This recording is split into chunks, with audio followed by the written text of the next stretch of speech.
Hello everyone, আসসালামু আলাইকুম। Welcome back Sadip travel tales Facebook page and YouTube channel. আজকের এই পর্বে দেখাবো কলকাতার গুরুত্বপূর্ণ আকর্ষণীয় পর্যটন কেন্দ্র ভিক্টোরিয়া মেমোরিয়াল। কিভাবে যাবেন, টিকিটের মূল্য কত এবং এর সংক্ষিপ্ত ইতিহাস জানাবো এই পর্বে। আপনারা ভিডিওটি না টেনে সম্পূর্ণ ভিডিওটি দেখবেন। ভিডিওটি ভালো লেগে থাকলে অবশ্যই লাইক, কমেন্ট, শেয়ার দিয়ে পাশে থাকবেন। ফেসবুকে দেখে থাকলে পেজটি ফলো করে দিবেন এবং ইউটিউবে দেখে থাকলে চ্যানেলটি সাবস্ক্রাইব করে দিবেন। আমরা যেহেতু কলকাতা মার্কোজ স্ট্রিটে ছিলাম, তাই এখান থেকেই ভিক্টোরিয়া মেমোরিয়াল যাব।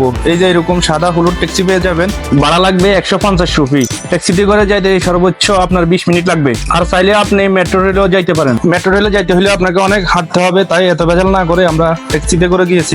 আমরা দুইজন গিয়েছিলাম, সাথে ছিল আমার এক ভাই। আর যাওয়ার উপযুক্ত সময় হচ্ছে কি বিকেল বেলা। আমরা দুপুরে খাওয়া দাওয়া পরেই রওনা দিয়েছি। ফাইনালি আমরা এখন ভিক্টোরিয়া মেমোরিয়াল চলে আসছি। তো আমরা এখন টিকিট নিব। এখানে টিকিট হচ্ছে যে কি লোকাল 50 রুপি আর ফরেনারদের জন্য 100 রুপি। তো আমরা লোকালি নিয়েছি 50 রুপি। আপনারা যারা কলকাতার টোনে একটু কথা বলতে পারেন তারা লোকালিটা নিয়ে নেবেন, আর যারা পারেন না তারা ফরেনারটাই নেবেন 100 রুপি দিয়ে। আমরা এখন ভিক্টোরিয়া মেমোরিয়ালে প্রবেশ করব। আমাদের কাছে যেহেতু ব্যাগ ছিল, তো ব্যাগ নিয়ে ঢুকতে দিবে না। ওনারা ব্যাগটা রেখে এরকম একটা টোকেন দিবে, আবার যাওয়ার সময় টোকেন জমা দিয়ে ব্যাগটা নিয়ে যেতে হবে। আমরা এখন ভিক্টোরিয়া মেমোরিয়ালের ভিতরেই আছি, বাট এটা হচ্ছে যে বাহিরের অংশ।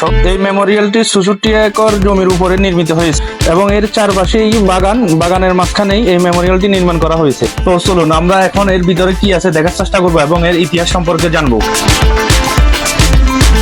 ভিক্টোরিয়া মেমোরিয়াল বা ভিক্টোরিয়া স্মৃতিসৌধ পশ্চিমবঙ্গে কলকাতা অবস্থিত রানী ভিক্টোরিয়ার একটি স্মৃতিসৌধ।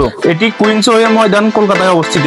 ব্রিটিশ শাসন চলাকালীন কলকাতা ছিল ভারতের রাজধানী। ইংল্যান্ডের রানী ভিক্টোরিয়া তখন আবার ভারতেরও সম্রাজ্ঞী। তার রাজত্বকাল 1857 সাল থেকে 1901 সালের 22 জানুয়ারি পর্যন্ত। 1901 সালের 22 জানুয়ারি মহারানী ভিক্টোরিয়ার মৃত্যুর পর ভারতীয় উপনিবেশে তার স্মৃতিসৌধ তৈরির সিদ্ধান্ত নেন ব্রিটিশ শাসকরা। সিদ্ধান্ত হয় যে এই স্মৃতিসৌধ হবে তাজমহলের আদলে। রানীর নামে সেই সৌধের নাম রাখা হয় ভিক্টোরিয়া মেমোরিয়াল। আগাগোড়া শ্বেতপাথরের তৈরি এই স্মৃতিসৌধটি বর্তমানে একটি জাতীয় সংগ্রহশালা এবং কলকাতার অন্যতম গুরুত্বপূর্ণ পর্যটন আকর্ষণ। এটি এখন ভারতের সংস্কৃতি মন্ত্রণালয়ের অধীনে পরিচালিত হয়ে থাকে। 1901 সালের 22 জানুয়ারি প্রয়াত হন রানী ভিক্টোরিয়া এবং তার মৃত্যুর পর তার রাজত্বকালও শেষ হয়। রানী প্রয়াত হওয়ার পর কলকাতায় তড়িঘড়ি করে একটি বৈঠক ডাকেন তৎকালীন রাজা লর্ড কার্জন। প্রয়াত রানীকে বিশেষভাবে সম্মান জানানোর জন্য এই প্রস্তাব রাখেন তিনি। প্রস্তাব উঠে তাক লাগানো একটি স্মৃতিসৌধ তৈরি করার, যেখানে থাকবে প্রচুর গাছ এবং ফুলের বাগান। এবং তার উদ্দেশ্য ছিল তাজমহলকে টেক্কা দেওয়া। টেক্কা দিতে না পারলেও জনপ্রিয়তার শীর্ষে রয়েছে তাজমহলের পরে। ভিক্টোরিয়া মেমোরিয়ালের ভিত্তিপ্রস্তর স্থাপন করা হয় 1906 সালে এবং অফিসিয়ালি এর কাজ শুরু হয় 1910 সালে। দীর্ঘ 11 বছর পর 1921 সালে এর নির্মাণ কাজ শেষ হয়। এর নকশা করেছিলেন স্যার উইলিয়াম এমারসন। তিনি ছিলেন ব্রিটিশ ইনস্টিটিউট অফ আর্কিটেক্টের প্রেসিডেন্ট। আশ্চর্যের বিষয় হচ্ছে যে জমিতে আজ ভিক্টোরিয়া মেমোরিয়াল অবস্থান করছে, অতীতে সেটি ছিল প্রেসিডেন্সি জেলের জমি। প্রধানত রাজনৈতিক বন্দীদের এই জেলে রাখা হতো। এই জেলটি এখন বর্তমান ভারতের অলিপুরে অবস্থিত। ভিক্টোরিয়া মেমোরিয়াল অনেক বৈশিষ্ট্য সমৃদ্ধ। একটি সংকর রীতির প্রকাশ ঘটেছে, যেমন ইতালীয় রীতির মূর্তি, মোগল রীতির গম্বুজ, তাজমহলের ন্যায় সাদা মার্বেলের ব্যবহার, সুউচ্চ উন্মুক্ত স্তম্ভ শ্রেণী, সবকিছু মিলিয়ে একটি ঔপনিবেশিক স্থাপত্য শৈলীর একটি অপূর্ব নিদর্শন। ভারতের ঔপনিবেশিক স্থাপত্য রীতিতে গড়ে উঠেছিল ইউরোপীয় রীতির সাথে ইন্দো ইসলামিক রীতির যথার্থ মিশ্রণ।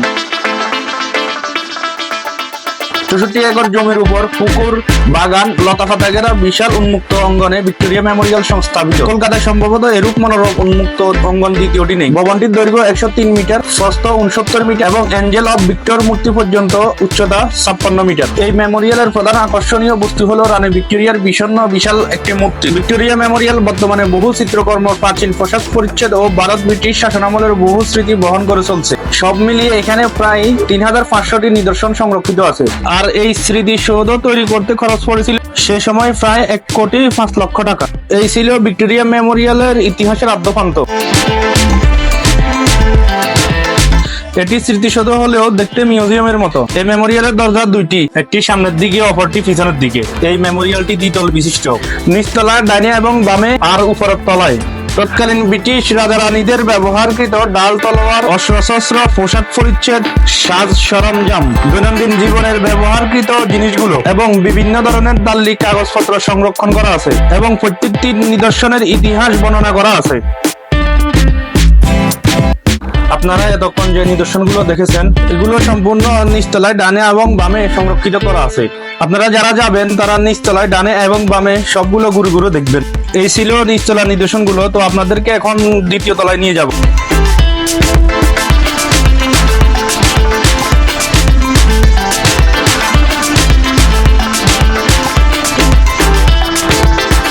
মেমোরিয়ালের মাঝখান দিয়ে উপরে যাওয়ার সিঁড়ি আছে, অনেকে খেয়াল না করে চলে যায় আর উপরে যাওয়া হয় না। আপনারা নিচতলা পরিদর্শন শেষ করে অবশ্যই উপরের দিকে যাবেন। উপরেও চমকপ্রদ নিদর্শনগুলো রাখা হয়েছে। উপরে বিশেষ করে তৎকালীন ব্রিটিশ শাসকদের ব্যবহারকৃত বন্দুক, রাইফেল, শটগান, বিভিন্ন ধরনের পিস্তল এবং বুলেট এগুলো সংরক্ষণ করা আছে। তাছাড়াও ব্রিটিশ রাজা রানীদের হাতের লেখা চিঠি, তৎকালীন ওয়ারেন্ট পেপার, বিভিন্ন ধরনের তৎকালীন সংবাদপত্র, প্রশাসনিক কাগজপত্র এবং বিভিন্ন ধরনের দলিল দস্তাবেজ। এছাড়াও তৎকালীন ব্রিটিশ শাসকদের ধর্মগ্রন্থগুলো সংরক্ষিত করা হয়েছে। তো আমাদের এখন ভিক্টোরিয়া মেমোরিয়াল ঘুরে শেষ, আমরা এখন বের হয়ে যাব। এই মেমোরিয়ালের সামনের দিকের অবস্থা যেমন সুন্দর, পিছনের দিকে অবস্থাও তেমন সুন্দর। চারদিকে শুধু বাগান আর মাঝখানে সাদা সাদা পাথর দিয়ে ভরা। আপনারা যারা ভিক্টোরিয়া মেমোরিয়াল ঘুরতে আসতে চান তারা হাতে করে ব্যাগ নিয়ে আসবেন না। ব্যাগ না নিয়ে আসলে একটা সুবিধা আছে। সুবিধাটি হচ্ছে ভিক্টোরিয়া মেমোরিয়ালের পিছনের দরজা দিয়ে একটা খ্রিস্টানদের গির্জা আছে, চাইলে আপনি ওইটা ঘুরে আসতে পারেন। তাহলে আপনাদের সময় কম লাগবে এবং হেঁটেও চলে যেতে পারবেন। আর যদি ব্যাগ নিয়ে আসেন তাহলে আপনারা আবার সামনের দিকে আসতে হবে, সামনে থেকে ব্যাগ নিয়ে যেয়ে আবার গাড়িতে করে ওখানে যাইতে হবে। আমারও একটা ব্যাগ ছিল তাই আমি ব্যাগ নিয়ে আসছি। এখন আমি চাইলেও পিছন দরজা দিয়ে হেঁটে যেতে পারবো না, আমাকে অবশ্যই সামনে দিয়ে যেতে হবে। আর সামনে দিয়ে যেতে হলে অবশ্যই আপনাকে গাড়িতে করে যেতে হবে। এই কারণে আমরা একটা ট্যাক্সি নিয়ে নিলাম। আবারও ভাড়া হচ্ছে 100 রুপি। যেহেতু ভিক্টোরিয়া মেমোরিয়ালের সামনের গেট থেকে গির্জার পথ অনেক দূরে, তাই হেঁটে যাওয়া সম্ভব না। এই গির্জাটির নাম হচ্ছে সেন্ট পলস ক্যাথিড্রাল। তো আমরা এখন গির্জা দেখার জন্য চলে আসছি। এখানে প্রবেশ করতে হলে আপনাকে 20 রুপি দিয়ে টিকিট কাটতে হবে এবং ভিতরের কোনো ধরনের ভিডিও করতে পারবেন না, ছবি তুলতে পারবেন না। যেহেতু এটা একটা ধর্মীয় স্থান, পবিত্রতা রক্ষার্থে এই নিয়মটি করা হয়েছে। মোটামুটি ভালোই লেগেছে, যেহেতু ভিন্ন ধর্মের প্রতিষ্ঠান, আমাদের কখনো যাওয়া হয়নি। ভিন্ন রকম একটা অভিজ্ঞতা হয়েছে এবং অনেক কিছু শিখাও হয়েছে। যেহেতু দুইটা পাশাপাশি আছে, আপনারা চাইলে ঘুরে যেতে পারেন। আজকের মতো ভিডিও এখানে শেষ করতেছি। দেখা হবে আবার অন্য কোনো ভিডিও নিয়ে। সে পর্যন্ত সবাই ভালো থাকবেন, সুস্থ থাকবেন। আল্লাহ হাফেজ।